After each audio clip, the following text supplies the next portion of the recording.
buenas noches.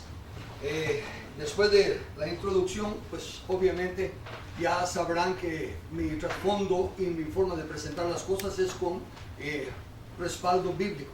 Por lo tanto, quiero hacer unas aclaraciones previas.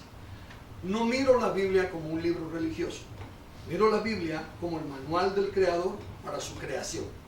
Si seguimos los principios establecidos en ella, podemos encontrar ese gobierno, esa paz, esa seguridad que tanto anhelamos. Por lo tanto, le invito a que escuche cuando cite la Biblia, que la escuche si quiere como que estuviera escuchando la cita de otro gran escritor que ha aportado mucho para el desarrollo de la nación, de la humanidad. Y no lo mire religioso. Quiero usar un ejemplo bastante sencillo de cómo funciona la Biblia. Los cristianos en todo el mundo, sin importar la denominación que tengan, creen en que Jesús va a regresar por segunda vez. Todos están de acuerdo en eso. Eso es algo explícito, porque la Biblia presenta cosas explícitamente, otras implícitas y en otras guarda silencio. Entonces, explícitamente todos creen que Jesús va a regresar por segunda vez. Está implícito que para cuando Él venga tenemos que estar preparados, ¿verdad? Porque si no nos deja el tren, dice. Pero guarda silencio en cuanto a cuándo viene. La iglesia no se divide, el cristianismo en el mundo no se divide ni porque viene ni porque hay que estar preparados. Se divide ¿por qué? Porque todos quieren adivinar cuándo viene. Especulan con el silencio. Y eso pasa no solo en el aspecto bíblico, sino que en muchos aspectos de la política. A manera de ilustración voy a hacer dos preguntas, que son muy conocidas, así que los que ya las conozcan, por favor denle chance a los que no los hayan oído. La primera es, tengo dos monedas en la bolsa de mi saco, dos monedas guatemaltecas. La suma de las dos monedas es 35 centavos. Pero una no es de 10. ¿Qué tengo en la bolsa? ¿Cuántos ya habían oído esto? Okay. De los que no lo habían oído, ¿cuántos ya saben la respuesta?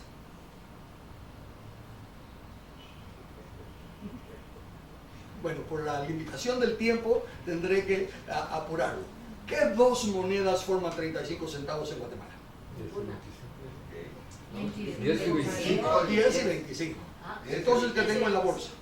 95 y 5. Entonces ya serían tres monedas. Dos monedas. ¿Qué dos monedas forman 35 en Guatemala? 25 y 10. Entonces, ¿qué monedas tengo en la bolsa? 25 y 10. Pero si 25 no y 10. Porque dije una. No es de 10, es de 25. Ven, el punto es este. Lo que ilustra esta pregunta es el hecho de que verdades obvias, claras, específicas, cuando son cuestionadas con algún otro argumento, nos hacen vacilar, porque no nos vamos a lo sencillo, a lo que es obvio, a lo que es claro. En la segunda pregunta, 3 van a desayunar y dicen, bueno, este desayuno no cuesta más de $10 cuando terminan de comer, así que cada uno pongamos 10 y paguemos. Y el mesero se lleva los $30 y al rato regresa y le dice, señores, fueron 25.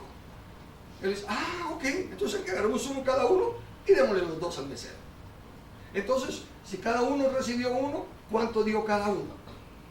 24, 11. Cada uno. 9. Si había 9, 3 por 9, 27. los 2 del mesero, 29. Falta uno. ¿dónde está el 30? Para uno. ¿Quién se lo agarró? hay que registrarlos a todos antes de salir. ¿Qué ilustra esta pregunta? Que verdades claramente explicadas, cuando aprendidas y luego se le añade otra información, quieren interpretarse a la luz de la verdad que ya se sabe, y por eso no cuadra, por eso no sale el dólar que falta. ¿Por qué? Porque si ellos pagaron 27, ahí ya va incluida los 2 del mesero y no hay 30. 30 fue verdad al inicio, pero después con los cambios de que fue 25 y dieron 2 de propina, solo se gastaron 27. Eso es lo que está pasando en nuestros días, en aspectos de política. Cosas que han funcionado, por ejemplo, otra vez la Biblia. El comunismo dice, la Biblia enseña el comunismo, porque dice que traían todo lo que tenían y que nadie decía ser suyo todo lo que tenían. Entonces es comunismo. No, no es el comunismo que se practica hoy en día. Porque dice que cada quien voluntariamente de lo que tenía, lo trajo. Y que para que se ayudaran todos. Y eso fue una situación única. Luego viene más información de la Biblia que dice, el que no quiera trabajar, que no coma. ¿Ven? Entonces, todos se quieren seguir manejando en la información antigua. El mismo problema de Israel. Israel estaba esperando a su Mesías, vino el Mesías, lo rechazó y lo sigue esperando. Entonces está esperando un futuro que nunca va a llegar, porque no aceptó los cambios de las circunstancias. Dios, y aquí voy a ponerme, para todos los que creemos en Dios, primero quiero poner una base, para ver cuán congruentes somos con lo que creemos. Me gusta preguntar, ¿por qué cree usted lo que cree? Si lo cree simplemente porque se lo han dicho, o si usted se ha persuadido de ello. Entonces, creemos por lo menos 3 aspectos fundamentales de Dios: que es omnipotente, o sea que todo lo puede; que es omnisciente, o sea que todo lo sabe; y que es inmutable, no cambia. Entonces, una pregunta sencilla: un Dios que todo lo puede, todo lo sabe y no cambia, ¿cuántos planes tiene para su creación? La respuesta obvia: 1. Porque no hay nada que lo pueda tomar por sorpresa. No hay nada que pueda hacerlo cambiar de plan, porque Él ya lo vio todo. Entonces viene y nos dice cuál es su plan. Y desde los meros principios de la Biblia, dice en Génesis 1, 26 al 28, entonces dijo Dios: hagamos al hombre a nuestra imagen y semejanza, y señoree en los peces del mar, en las aves, en las aguas, en los peces de las aguas y todo lo que se arrastra sobre la tierra. Y creó Dios al hombre a su imagen, lo creó, varón y hembra los creó, y los bendijo y les dijo. Aquí viene la declaración de Dios, el plan de Dios: fructificad, multiplicaos, llenad la tierra y sojuzgadla. Entonces la comisión que Dios le da al hombre es sojuzgar la tierra, gobernar la tierra, ser el administrador de la tierra. Los elementos del proceso que le dio fue fructificar, multiplicados y llenar la tierra, porque eso es necesario para poder sojuzgarla. Y le dio la autoridad para hacerla por medio de decirle señorial. Luego viene el primer hombre, Adán, desobedece y nos encontramos en la situación en la que estamos. Pero ahora quiero llevarlos a esta claridad. Lo que Dios dio a la creación, a la persona, fue autogobierno. Le puso un fruto, le dijo, de todo puedes hacer, de todo árbol puedes comer. No había ninguna prohibición. La única ley que hubo fue negativa: de este no puedes comer. Primer punto a aprender: la ley es de carácter negativo, restringido. No se le puede estar pidiendo al gobierno que cambie a las personas. No se puede estar reclamando que entren a la cárcel y salen peor. No es función del gobierno cambiar a las personas. La ley, la función del gobierno es restringir, castigar, no educar. Luego, al ver eso, nos encontramos ahora en que Dios los deja pasar por más de 1400 años y la humanidad crece y hace una desdicha de lo que antes era un jardín. Y Dios dice: bueno, ya les di suficiente tiempo para probar que ustedes solos no pueden. Así que manda el diluvio y comienza con Noé.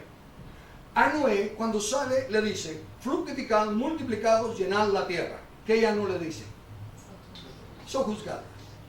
¿Por qué? Porque para juzgar se necesita ser justo. Donde no hay justicia, no se puede juzgar. Eso lo tenemos muy claro, tristemente, en Guatemala.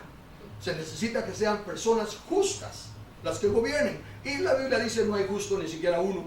Por lo tanto, viene Jesús, llamado el postrer Adán, y después de cumplir con el ministerio que cumple y enseñar lo que enseña, dejar reglas por las que se va a jugar ahora el juego, dice: toda potestad me es dada en los cielos y en la tierra. La recupera.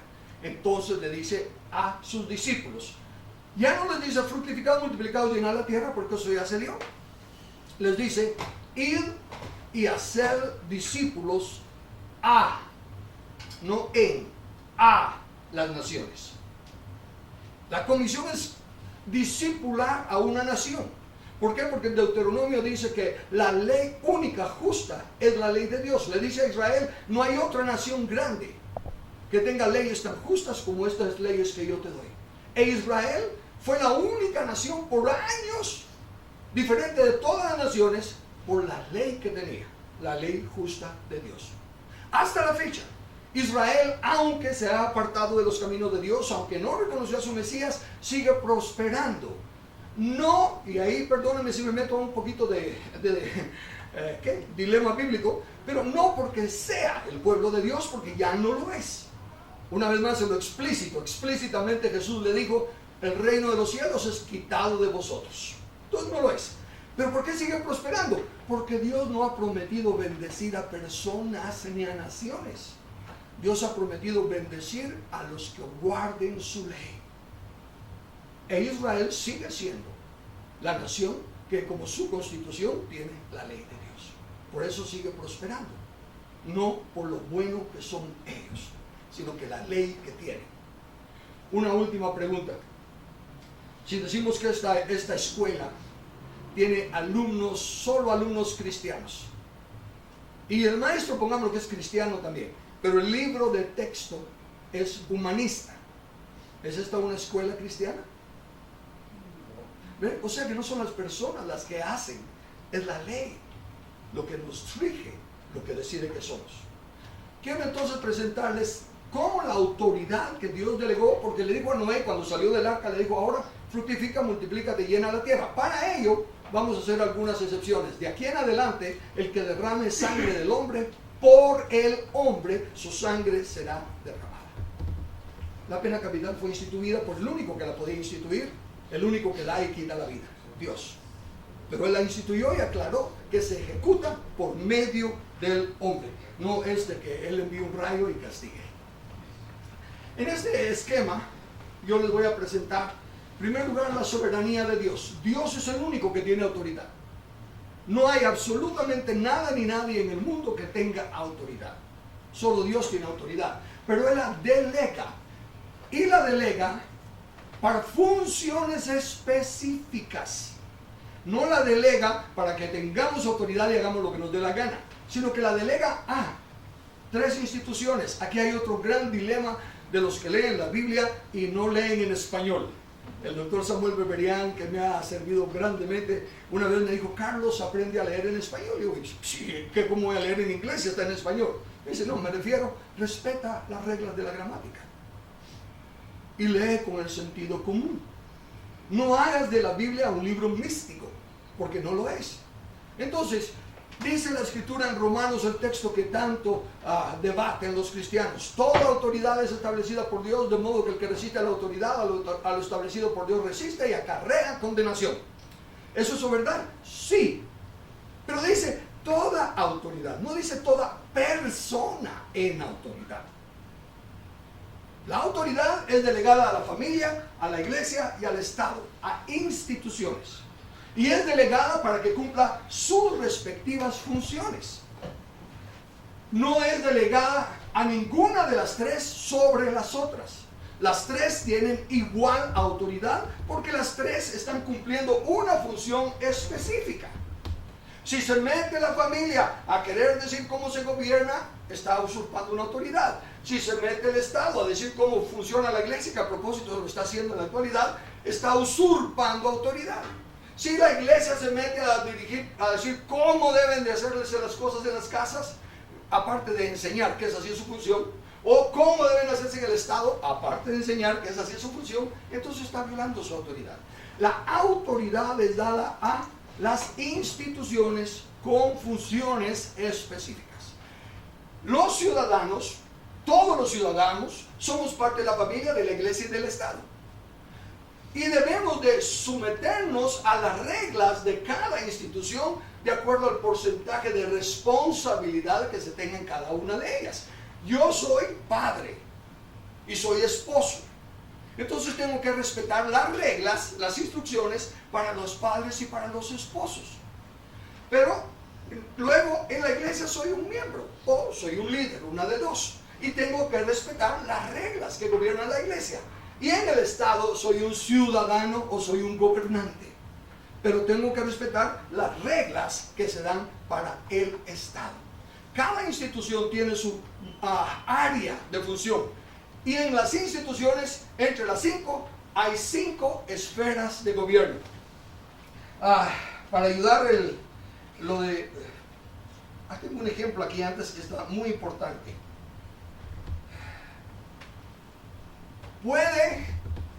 Para respaldar lo que acabo de decir, ¿puede alguna persona ejercer autoridad sobre otra persona? ¿O puede alguna persona someter su autoridad a otra persona? No puede. Y Dios nunca estableció autoridad sobre personas. Dios estableció autoridad sobre funciones. Porque tenemos los derechos inalienables. Y por la razón por la cual me gustó y me acerqué y me di cuenta de lo que el PLG estaba haciendo fue precisamente porque desde el mero principio dicen vida, libertad y propiedad. Los derechos inalienables dados por Dios. Ahora, vuelta otra vez a leer en español. ¿Qué es inalienable? Este término proviene de un vocablo latino que hace referencia a algo que no se puede enajenar. Es decir, cuyo dominio no se puede pasar o transmitir de un individuo a otro. Lo inalienable, por lo tanto, no puede venderse o cederse de manera legal. Los derechos inalienables son dados por el Creador a la criatura. Absolutamente nadie tiene, aunque sea, vamos a mejorar tus derechos inalienables. Vamos a mejorar tu vida, tu libertad y tu propiedad. No puede. La vida, la libertad y la propiedad dadas por Dios no pueden mejorarse. Te vamos a limitar tu vida, tu libertad y tu propiedad. Legítimamente no puede.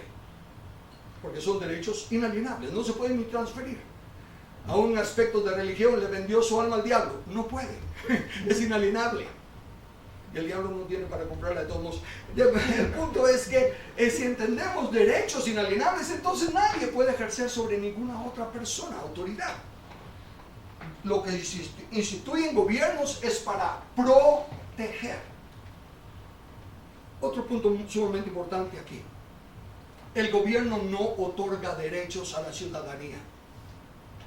Los derechos solo los puede otorgar el mayor al menor. Los inalienables solo Dios los puede delegar. Nadie más puede delegar los derechos inalienables. Los derechos ahora que se dan en la familia se los puede dar el padre al hijo. El hijo nunca le puede dar derechos al padre. El derecho siempre es dado del mayor al menor. Entonces, en el Estado, ¿quién es mayor? ¿El gobierno civil o el pueblo que lo elige? El gobierno civil no le puede dar derechos al pueblo. El pueblo le da derechos al gobierno civil. Le dice hasta dónde le da permiso y lo contrata para que trabaje. 5 esferas de gobierno, dice el diccionario Webster. Esferas de gobierno con relación al porcentaje. Esfera, circuito de acción, de conocimiento o de influencia. Es la acción, el conocimiento o la influencia de alguien. El alcance, el límite o la frontera de un espacio. En otras palabras, es la jurisdicción en la que una persona tiene influencia o autoridad. Sigue diciendo, gobierno, el ejercicio de la autoridad. Yo en mi nota subrayo gobierno por el hecho de que es el ejercicio de la autoridad. El que no ejercita la autoridad, el que no ejercita la autoridad no tiene gobierno. Puede ser un tirano o puede ser un títere, pero no es un gobernante. Sigue diciendo Webster, dirección y la restricción ejercitada sobre las acciones de los hombres en las comunidades, en las sociedades o estados. Y eso ya nos da una idea más, porque dice que es la dirección o la restricción que se da. Para eso es que se instituye el gobierno, que se tiene el gobierno. Entonces, quiero hacer una declaración aquí. Cualquier forma de gobierno que se tenga, democracia, teocracia, capitalismo, tiranía, anarquía, cualquier forma de gobierno que se tenga, funciona si las personas tienen autogobierno. Y cualquier sistema de gobierno que se tenga, no funciona si las personas no tienen autogobierno. El gobierno que Dios quiere que tengamos es el gobierno de uno.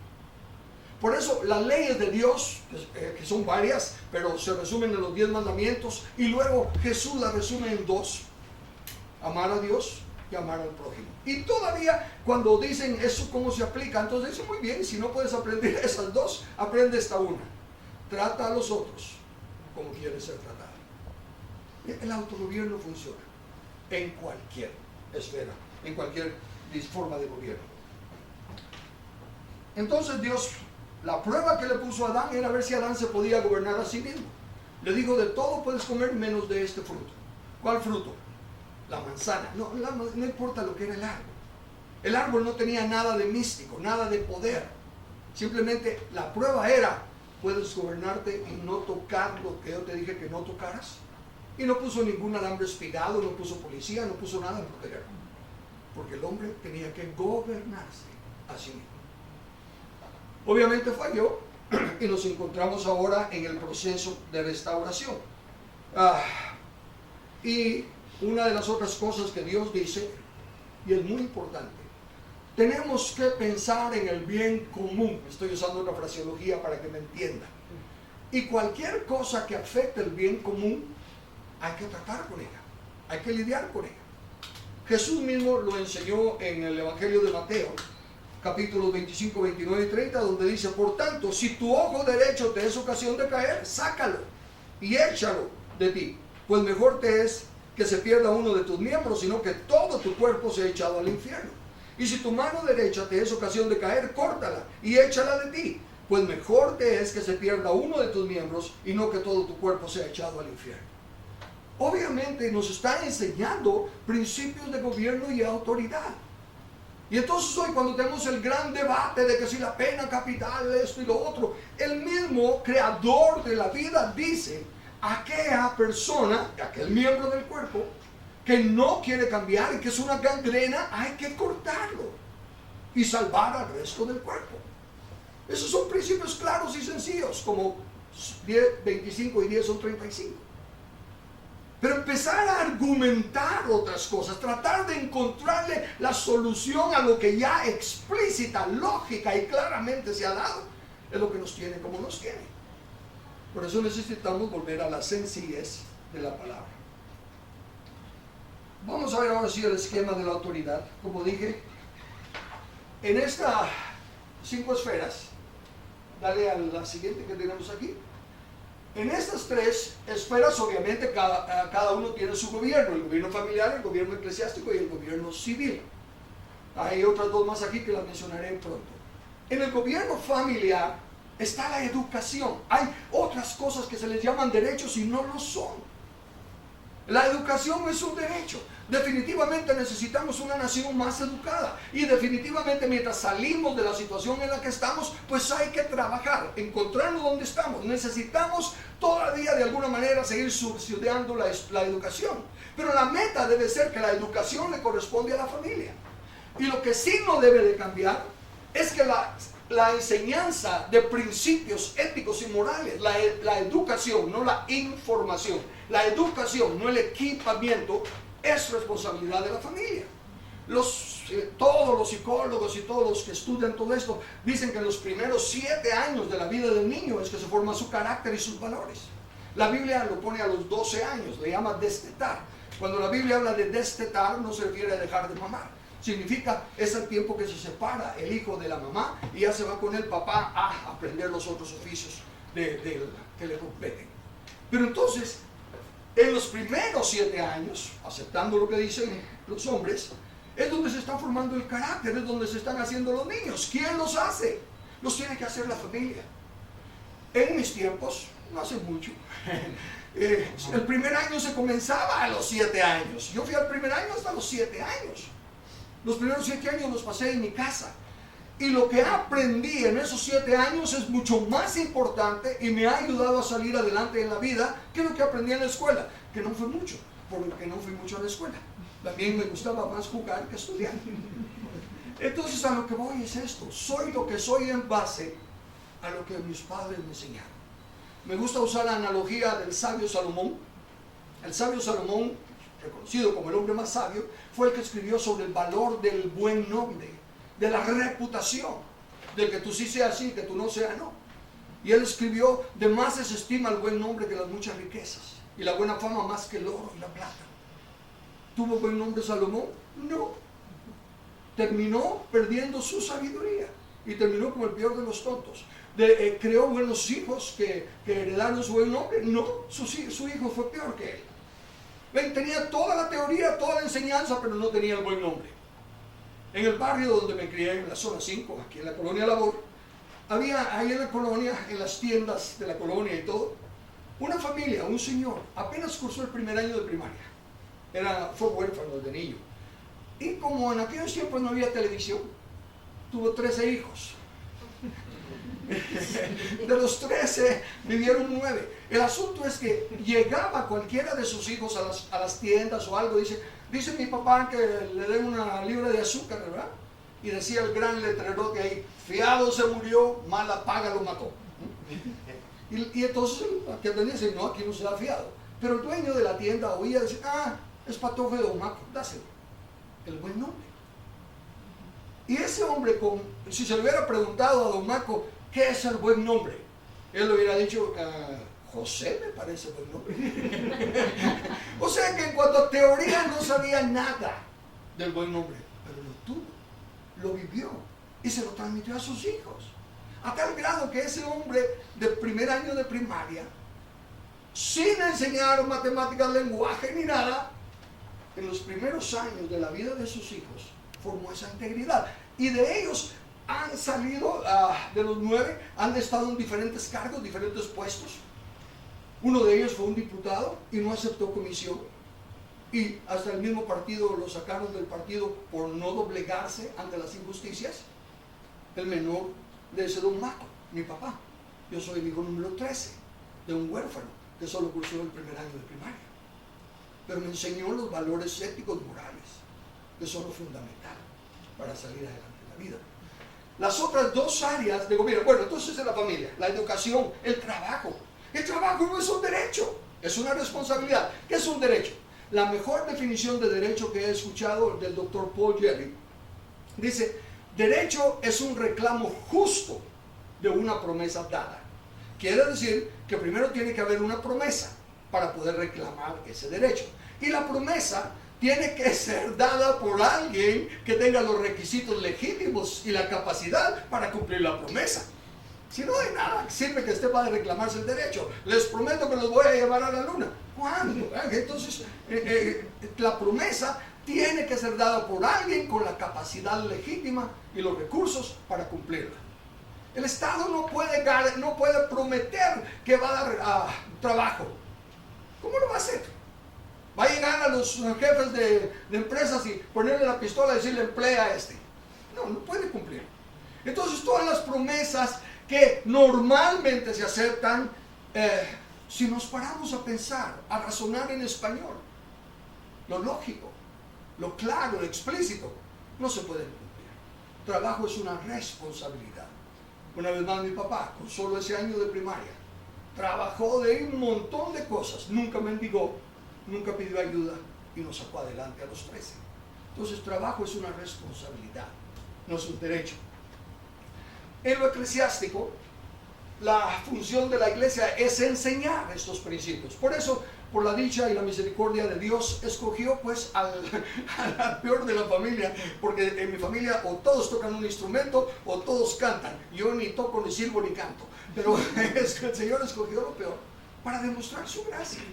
Y entonces en la iglesia la responsabilidad es enseñarle a la familia y enseñarle al gobierno civil lo que son las leyes del Creador. El gobierno civil, ¿para qué está? Está solo para... El gobierno civil, la mejor forma de ponerlo es un árbitro. ¿Qué hace un árbitro en un campo de juego? Ver que se juegue por las reglas.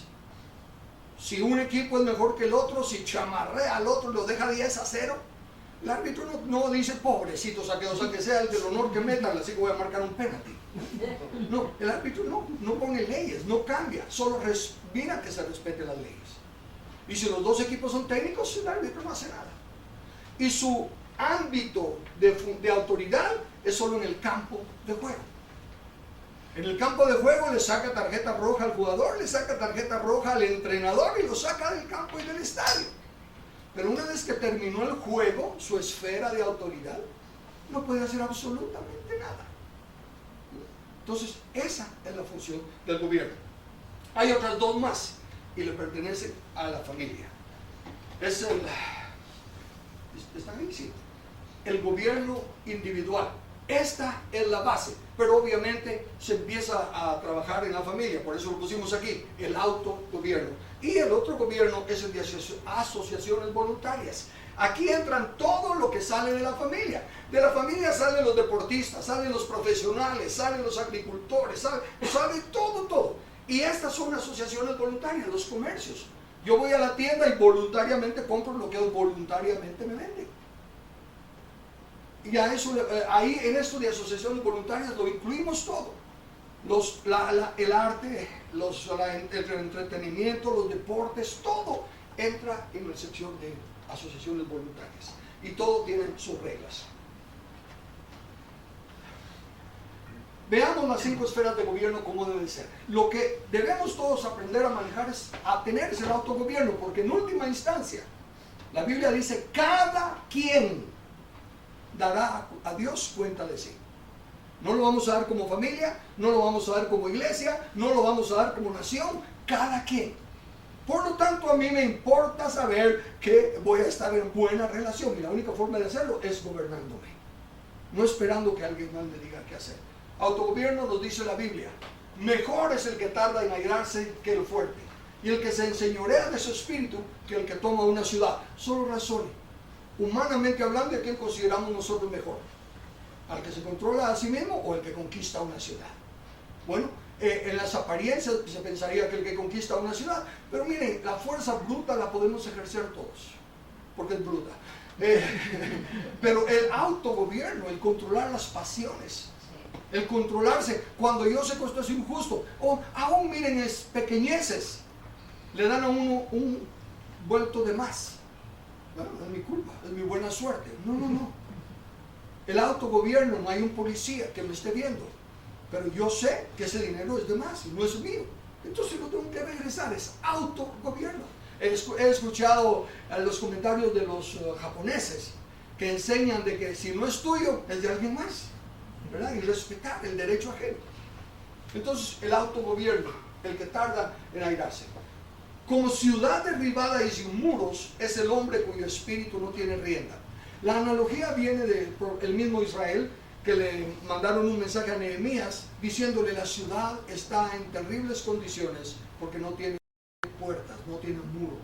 Y no importa cuánto trabajemos en cosecha y en todo, cuando da fruto la cosecha, vienen los enemigos, se lo roban todo y nos dejan sin nada.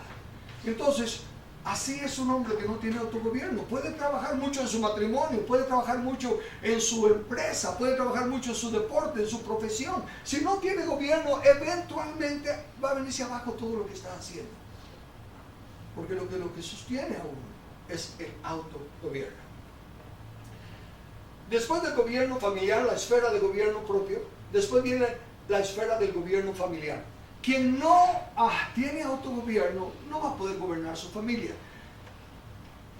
Por eso el requisito aún para los que aspiramos a ser ministros de una iglesia, dice que gobierne bien su casa, que tenga a sus hijos en sujeción con toda honestidad, pues el que no sabe gobernar su propia casa, ¿cómo cuidará de la iglesia de Dios? Que tampoco sea un neófito, no sea que envaneciéndose caiga en la condenación del diablo. Quien no puede funcionar bien en su casa, no califica para gobernar nada. Una persona que no puede, en el lugar más preciado, en el fundamento de la sociedad, en el fundamento de la iglesia, en el fundamento de la humanidad, es la familia. Por eso tanto ataque contra la familia. Por eso tanto cosas de sexo igual y todo eso, tanta tontería. Una vez más, las monedas de 10 y 25, varón y hembra. No hay otra forma de formar familia, no hay otra forma de procrear, de cumplir el mandamiento fructificados, multiplicados. Entonces, ¿por qué darle tantas vueltas a las teorías? Es que si nació así, que si que esto, que lo otro. No, solo 25 y 10 hacen 35. Solo varón y hembra son los únicos dos sexos. Y miren la astucia, cambiarle nombre a las cosas. Género. En el sexo no hay género. Solo hay sexo, varón y hembra. En otras cosas habrá género, neutro. Hay tantos otros que se inventan. Entonces, la familia es lo fundamental. Quien no tiene en orden su casa, quien no puede armonizar, si marido y mujer no se pueden poner de acuerdo. No estoy diciendo que no tenga problemas. Vamos a cumplir 49 años con Lili de casados en abril. Todavía tenemos discrepancias, todavía tenemos discusiones, pero no tenemos pleitos. Porque hemos aprendido a respetarnos nuestras opiniones, y cuando no nos ponemos de acuerdo a nuestra edad, buscamos árbitro todavía. Porque por lo general alguien de afuera mira las cosas diferente que nosotros que estamos bajo la tensión, o que cada quien está defendiendo su punto. Pero si no pueden tener armonía en su hogar, quieren aspirar a dirigir la nación, se divorcian por amor a Guatemala para dirigir Guatemala. Si no pueden mantener el pacto familiar, ¿va a respetar a la nación? Entonces, no es de verlo. Me da cólera cuando están para alegar no ha presentado su programa de gobierno. Cualquiera puede dar con Valdizón copy-paste y presentar el mejor programa de gobierno. Pero si no son personas de calidad ética, moral, no va a funcionar. En Facebook lo leí y no lo conté, y cuando uno deja pasar un ratito ya no se encuentra lo que leyó. Así que lo parafraseo, no son las palabras exactas, pero el concepto sí. Que un joven le pregunta a un hombre sabio, ¿cuánto vale el hombre? ¿Cuál es el valor del hombre? Y el hombre sabio le dice, si es una persona ética, moral, ponle 1. Si tiene educación primaria, ponle un 0, vale 10. Si tiene secundaria, ponle otro 0, vale 100. Si ha ido a la universidad, le ponle otro 0, vale 1000. Si tiene carisma, ponle otro 0. Si tiene una profesión, ponle otro 0. Y así le va añadiendo 0, 0, 0, 0. El hombre puede valer trillones, lo que sea. Le dice, le puedes añadir todos los ceros que quieras, pero si pierde el 1, no vale nada. Y esas son las cosas que nosotros necesitamos entender. En el gobierno de asociaciones voluntarias, las reglas básicamente dicen, mejores son 2 que 1 porque tienen mejor paga de su trabajo. Está comprobado que si, hasta lo han hecho en los ejemplos de animales, ¿no? Que un caballo puede jalar una cantidad de fuerza por tantos metros solo. Y luego si ponen 2 a jalar el doble, ¿verdad? Que sería básicamente lo mismo, van a ser 2 caballos, jalan, pero no, los 2 avanzan mucho más que individualmente.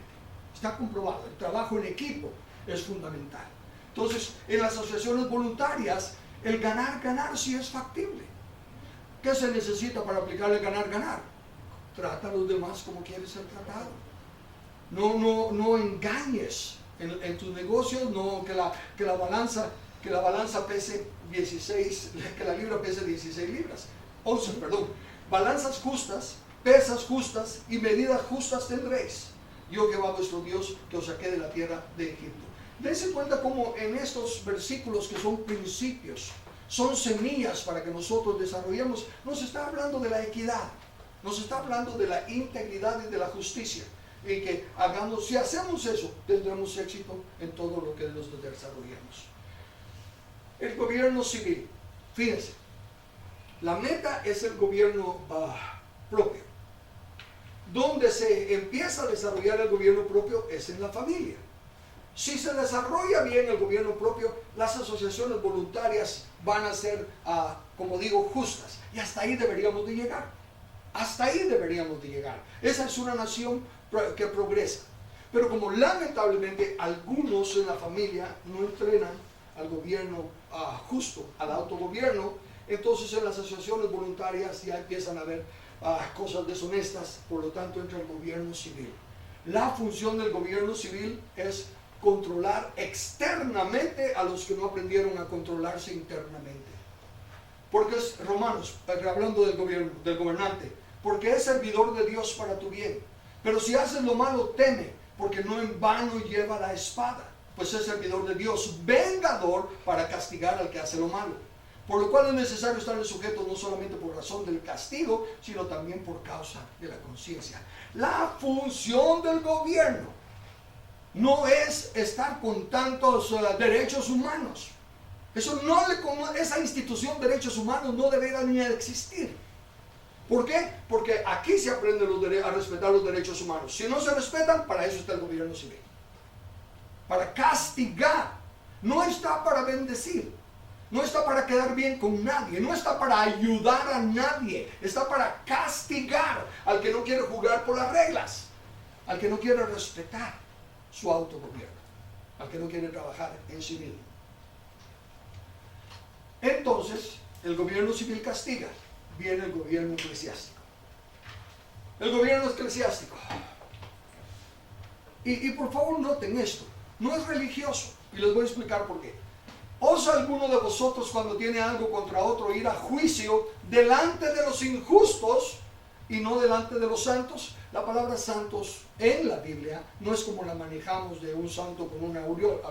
El santo significa el que se ha separado. El que se ha separado de la vida injusta que llevaba, ha reconocido su iniquidad. Iniquidad significa no sujeto a la ley. Y de hecho, ¿qué es pecado? En las palabras de la Biblia, pecado es infracción de la ley. Es legal, todo el aspecto es legal, que es amor a Dios. Si me amáis, guardad mis mandamientos. Mire la ley, en todo es ley, en todo es gobierno, en todo es autoridad. Y por eso es que duele cuando algunos ministros, sean de la denominación que sean, dicen: en política no me meto. No entienden el libro de política. De hecho, el diccionario, cuando menciona lo que es la política, dice que la política es parte de la ética. Imagínense eso. Los políticos debiesen ser las personas más éticas. Y si no se debe de ir ante los injustos, es de esperar que si alguien dice que teme a Dios y que respeta sus leyes, sea justo. Entonces, ¿por qué ir a los injustos? ¿O no sabéis que los santos han de juzgar al mundo? Sojuzgad la tierra. Es el mandamiento. Y si el mundo ha de ser juzgado por vosotros, ¿sois indignos de juzgar cosas muy pequeñas? ¿O no sabéis que hemos de juzgar a los ángeles, cuanto más las cosas de esta vida? Si pues tenéis juicios sobre cosas de esta vida, ¿ponéis para juzgar a los que de menores son de estos menores en la iglesia? Para avergonzaros lo digo. Pues ¿qué? No hay entre vosotros sabio ni aun uno que pueda juzgar entre sus hermanos. Noten cómo los militares no van a juicio como todos los demás, tienen su propio sistema de juicio. La iglesia también tiene su propio sistema de juicio. Los militares, al igual que el gobierno civil, juzgan hechos. La iglesia puede juzgar actitudes, comportamiento. Por eso es superior. Sus leyes van más allá de los hechos. El gobierno civil no puede hacer nada mientras no se ejecuta la falta. Se tiene que presumir la inocencia de todos mientras no probada la culpabilidad. En la iglesia, las leyes que rigen a la iglesia son que si alguno no camina conforme a los principios éticos morales, ya se le debe de juzgar. Y lo que es más, la iglesia es mucho más dura si se respetara su sistema de leyes, porque dice, al que esté causando problemas después de 2 o 3 advertencias, deséchalo. El tal se ha corrompido y sepáralo para que se avergüence. Y es la iglesia la que se deja impresionar con que no hay que ser duros, hay que tener misericordia. Sigamos. Ahora sigamos, saca esa. Ahora miren esto, otros principios muy importantes de entender. El gobierno familiar, y noten que ahora no comencé por el primero, porque estamos hablando ahora de cómo se forma el gobierno, el autogobierno. Gobierno familiar, ahí nacemos todos y desde que nacemos somos dependientes. Aceptemos que en todo necesitamos ser dependientes cuando estamos comenzando. Cuando uno va a la escuela es dependiente de los maestros, cuando uno está empezando un nuevo trabajo es dependiente de que leen las instrucciones. No hay nada de malo en aceptar que cuando yo me estoy metiendo algo que no sé, debo de depender de alguien que me enseñe. Esa actitud de dependiente, si la tenemos, va a ser muy buena, porque entonces vamos a ser enseñados. Y vamos a poder aprender las diferentes cosas que tengamos que aprender y desarrollarnos. Pero desde luego, no es esa la meta, ¿verdad? El dependiente Pero también digo, y eso es muy importante, entre tanto que el heredero es niño, pongamos que es el hijo del rey. El heredero del rey es niño.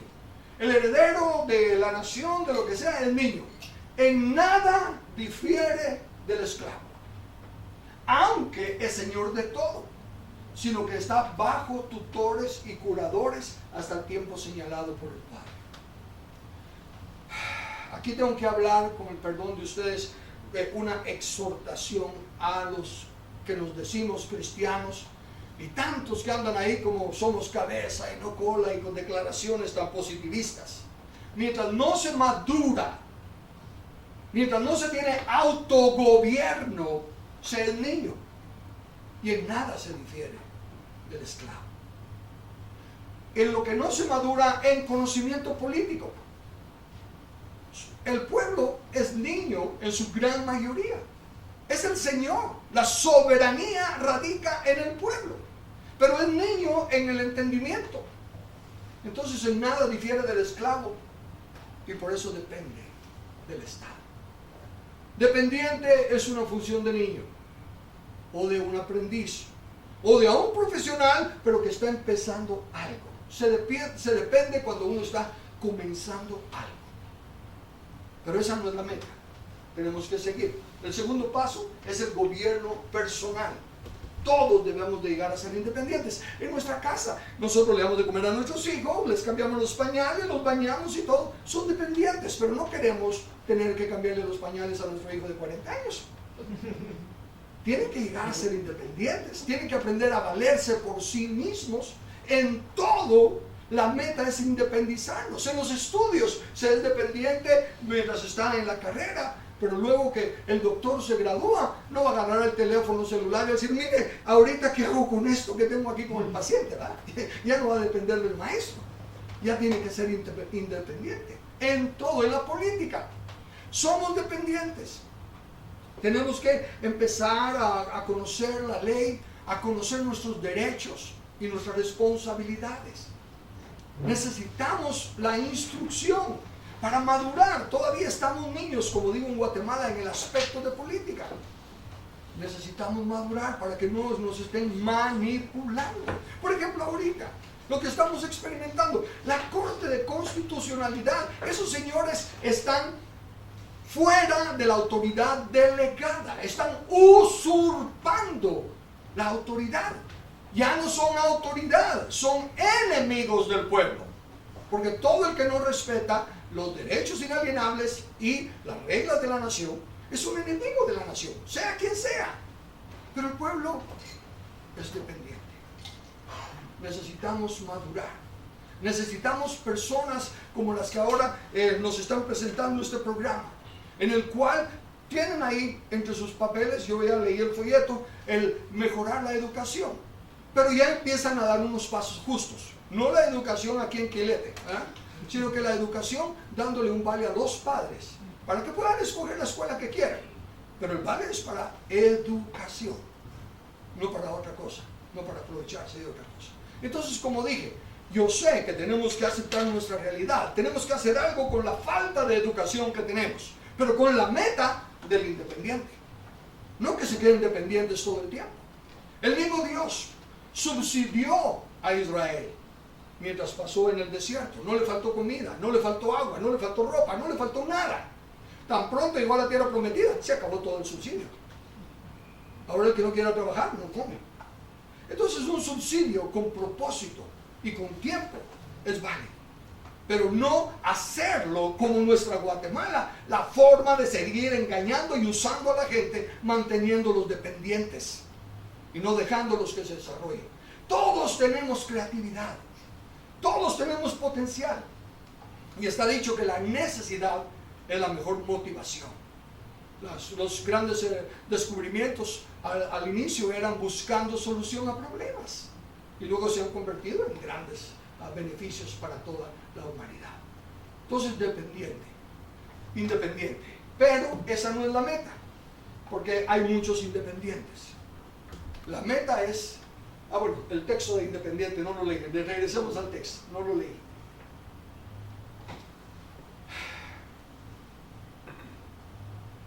Porque no nos ha dado Dios espíritu de cobardía, sino de amor y de dominio propio, que es el del independiente, dominio propio. El independiente es el que se puede gobernar a sí mismo. Yo doy el testimonio, como dice en mi mini biografía, de los 17 años me llevaron a Estados Unidos, allá me crié y aprendí, me fui en el 65, así que las cosas estaban un poquito mejor, y aprendí el respeto a la ley. Aprendí y lo sigo practicando aquí en Guatemala. Voy manejando, son las 12 de la noche, a las 4 de la mañana, el semáforo está en rojo y yo paro. ¡Qué tonto, qué burro! No, aprendí, rojo significa alto. Y yo tengo autogobierno, no necesito un policía que esté detrás de mí. Entonces, eso es lo que se está hablando aquí. Ahora sí, la meta es el interdependiente. El gobierno y asociaciones voluntarias. Como les dije, solo estas tres esferas debiéramos tener. ¿Por qué? Porque si somos independientes, que voluntariamente nos sometemos unos a otros, porque como ya vimos, dame un texto bíblico ahí. Así nosotros, siendo muchos, somos un cuerpo en Cristo y todos miembros los unos de los otros. La lectura sigue diciendo, el pie no le puede decir a la mano no te necesito, el ojo no le puede decir a la oreja no te necesito. Todos tenemos diferentes dones, todos tenemos, digo yo, un frente y una espalda. Necesitamos a alguien que nos mire la espalda. Yo no sé, puedo estar bien arregladito cuando me pongo en el espejo y a salir muy bien y estar todo chorreado por detrás.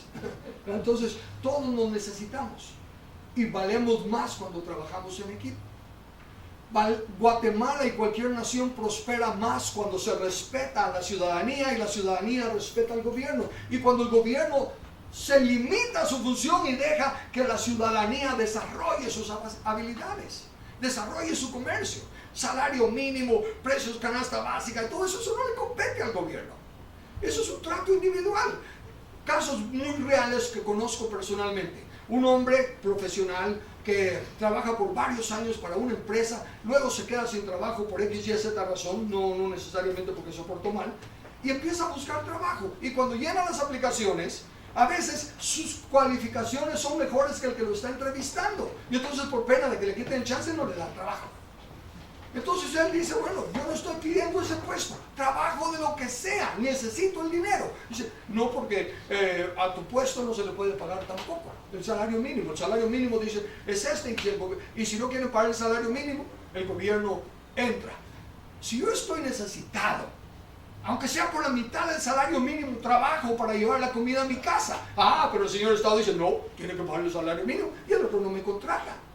Ahí no tiene que meterse el gobierno. Es asunto nuestro. Es asociaciones voluntarias. Es lo que somos nosotros los que desarrollamos las empresas, somos nosotros los que desarrollamos el adelanto económico, por lo que nos presentaban en la primera gráfica. ¿Por qué Guatemala no ha desarrollado? Porque estamos en un sistema de mantener a la gente dependiente. Y solo los que están arriba en el gobierno son los que están disfrutando. Y el pueblo se queda en la misma condición. Necesitamos enseñar los principios y los valores. Dejarle saber al pueblo su identidad. Somos todos iguales, creados a la imagen y semejanza de Dios. Nuestras diferencias étnicas, de lenguaje, de color, de estatura, de sexo, eso no nos hace a unos mejores y a otros menos o inferiores. Simplemente nos hace diferentes. Pero se le llama la individualidad de la diversidad, la unidad de la diversidad. Respetarnos mutuamente en nuestras funciones. El otro. Ok, esas son las tres nada más que deberían de haber, pero hay dos esferas complementarias. Vayamos, como ya lo dije, al gobierno civil, porque pone el control externo. Si no se desarrolló el control interno en estas tres, es necesario que haya un control externo. Y la iglesia produce el control interno. Miren, entonces metieron preso a este y se enojan porque salió peor, porque el gobierno no lo controló. El gobierno no tiene que educarlo. Esa es función de la iglesia. La iglesia es la llamada a reformar. La iglesia es la que tiene la función de ayudar a las personas a cambiar, a restaurar. ¿Qué otras palabras podemos usar? Pero es la iglesia la que tiene la función de que las personas cambien. Ahora, si la iglesia dice yo no me meto en política, ¿cómo esperamos cambiar? No se están respetando las funciones que se nos han dado. específicamente en las tres instituciones que originalmente se dieron. La ley la ley externa es la que el gobierno civil tiene, pero la gracia y la verdad de la ley, eso también en el estudio de la Biblia es tan complicado. Muchos dicen la ley es una cosa y la gracia y la verdad es otra, porque el texto bíblico dice la ley por medio de Moisés fue dada, pero la gracia y la verdad vinieron por medio de Jesucristo, como que fueran dos cosas diferentes. Otra vez leyendo en español, si la gracia y la verdad vinieron hasta Jesucristo, quiere decir que en la ley del Antiguo Testamento no había verdad. Al leer en español es tan sencillo. Lo que está diciendo ahí es, la ley en el Antiguo Pacto solo se guardó la letra de la ley. Jesús vino a enseñar la gracia y la verdad de la ley para restaurar a las personas. De manera que la ley ha sido nuestro ayo para llevarnos a Cristo a fin de que fuésemos justificados por la fe. De manera que la ley ha sido nuestro maestro. Usted se graduó de la universidad gracias a su maestro. ¿Qué va a hacer entonces ahora que se graduó? Darle una patada en el trasero al maestro porque ya se libró de él. No, usted va a estar agradecido a aquellas personas que lo equiparon, que lo sacaron adelante. La ley no es nuestro enemigo. La ley es la que nos está llevando a volver a ese autogobierno y a ese sistema de gobierno que respete los valores inalienables que Dios ha dado al hombre. Noten esto.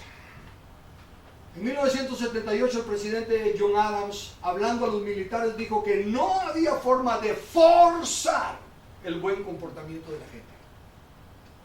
Le pueden poner bayonetas, le pueden poner lo que les dé la gana, los pueden restringir, pero el buen comportamiento tiene que salir de adentro. No tenemos el gobierno armado con poder capaz de luchar contra las pasiones humanas. Se puede luchar contra las personas y todo, pero no contra sus pasiones, si ellas no son controladas por la moral y la religión. Nuestra constitución fue hecha solo para gente moral y religiosa. Es totalmente inadecuada para el gobierno de cualquier hombre. Cuando se pasan todas estas leyes injustas que se pasan, los únicos que sufrimos somos los que respetamos la ley. Si se pone una ley de que no se puede tener armas, los únicos que respetamos la ley somos los que vamos a estar sin armas. Los únicos que sufrimos el agravio. De hecho, la Biblia dice, no te juntes con esos que hacen agravio bajo forma de ley. Si se aprueban las leyes igualitarias, los únicos que sufrimos somos los que no las respetamos. Y entonces, imagínense, soy un predicador de la palabra. Leo en Romanos que dice que los hombres se olvidaron de lo que era lo justo y lo correcto, y sus pasiones y todo los llevaron a meterse hombres con hombres y mujeres con mujeres, y dice mentes reprobadas. Si yo digo eso bajo una nación donde se respeta el homosexualismo y todo, me voy preso.